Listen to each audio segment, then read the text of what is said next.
ইতিহাস সবসময় বইয়ের পাতায় লেখা থাকে না। কিছু ইতিহাস লেখা থাকে মাটির ভাঁজে, কিছু থাকে রক্তচাপের রিপোর্টে, আর কিছু ইতিহাস লেখা থাকে একটা সরকারের পতনের কারণ হিসেবে। আজ আমরা কথা বলবো এই জায়গা নিয়ে। এখানে একটা গাড়ি কারখানা একটা 34 বছরের সরকারকে কাঁপিয়ে দিয়েছিল। আমরা দাঁড়িয়ে আছি সিঙ্গুরের হুগলি জেলার এক কৃষি প্রধান জনপদ, যে সিঙ্গুর একদিন হয়ে উঠেছিল ভারতের সবচেয়ে বড় রাজনৈতিক যুদ্ধক্ষেত্র। আর আজ সেই সিঙ্গুরেই এলেন ভারতের প্রধানমন্ত্রী নরেন্দ্র মোদী।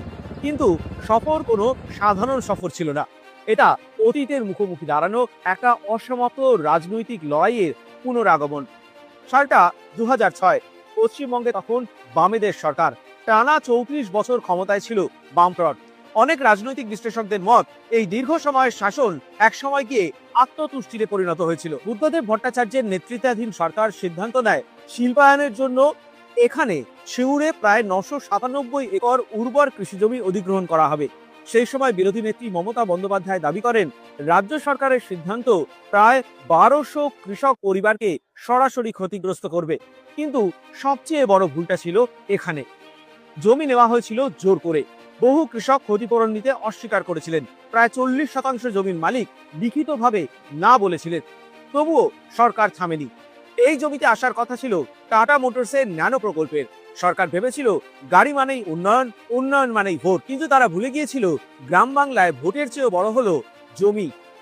ন্যানো প্রকল্প তখন বাম সরকারের গর্ব ছিল, কিন্তু সিঙ্গুরের মানুষের কাছে এটা ছিল জোর করে চাপানো ভবিষ্যৎ। এই শূন্যস্থানেই প্রবেশ করে জায়গা করে নেন মমতা বন্দ্যোপাধ্যায়। সিঙ্গুর তখন আর শুধু একটা আন্দোলন নয়, এটা হয়ে উঠেছিল বামফ্রন্ট সরকারের বিরুদ্ধে নৈতিক লড়াই। 26 দিন অনশন, পুলিশের হাতে বারবার আটক হওয়া, পুলিশের লাঠিচার্জ, গ্রাম ঘেরাও আন্দোলন। এই আন্দোলন ধীরে ধীরে রূপ নেয় সরকার বিরোধী গণবিদ্রোহ রূপে। সিঙ্গুর হয়ে ওঠে লাল দুর্গ ভাঙার প্রথম ফাটল। বুদ্ধবাবুর সরকার মানুষকে বোঝাতে পারেনি, তারা রাজনৈতিক সংলাপের বদলে প্রশাসনিক শক্তি ব্যবহার করেছে। আন্দোলনকে তারা বিরোধীদের চক্রান্ত বলে উড়িয়ে দিয়েছে। এর ফল কি হয়েছিল? পশ্চিমবঙ্গে 2008 সালে টাটা তাদের প্রকল্প বন্ধ করে দেয়। এ রাজ্যের বিনিয়োগের ভাবমূর্তি ধাক্কা খায়। বাম সরকারের বিরুদ্ধে কার্যত জনবিচ্ছিন্নতা প্রমাণিত হয়। The government gave us and the facilitation that they provided. Unfortunately, we also faced great agitation and great aggression on the part of the opposing parties, which have in fact been the sole reason for us having to take this decision.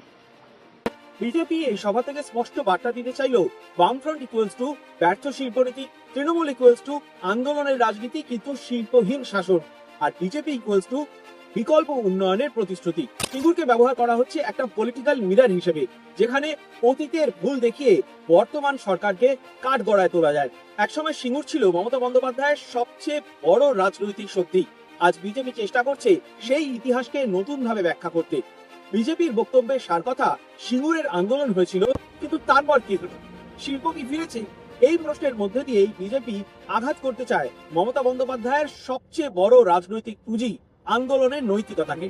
প্রধানমন্ত্রীর এই সফর তৃণমূলের কাছে অস্বস্তিকর হতে পারে, কারণ সিঙ্গুর তাদের অতীতের গৌরব, কিন্তু শিল্পের প্রশ্নে এটা এখন অস্বস্তিকর নীরবতা। তৃণমূল বলতে পারে আমরা জমি বাঁচিয়েছি, কিন্তু তৃণমূল বলতে পারে না আমরা এখানে বিকল্প শিল্প এনেছি। বিজেপি ঠিক এখানেই রাজনৈতিক ফাঁকটা খুঁজে নিচ্ছে। আরেকটা গুরুত্বপূর্ণ দিক হলো, সিঙ্গুর ছিল বামফ্রন্টের পতনের প্রতীক। আজ বাম রাজনীতি এ রাজ্যে প্রায় অপ্রাসঙ্গিক।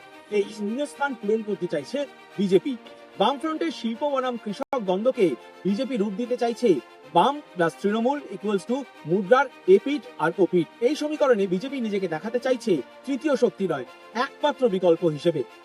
সবচেয়ে বড় কথা, নরেন্দ্র মোদী সভা করলেন সেই জমিতে যেখানে একদিন একটা শিল্প প্রকল্প বিদায় নিয়েছিল। সেই প্রকল্প গিয়েছিল তারই শাসিত রাজ্যে। এটা নিছক তাৎকালীয় নয়, এটা হাই ভোল্টেজ প্রতীকী রাজনীতি। হুগলি জেলা শিল্প, কৃষি ও শ্রমিক আন্দোলনের মিশ্র রাজনীতি। সিঙ্গুর, চন্দননগর, শ্রীরামপুর এই বেল্টে ভোট মানে কৃষকের স্মৃতি, শ্রমিকের অভিযোগ, মধ্যবিত্তের চাকরির ক্ষোভ।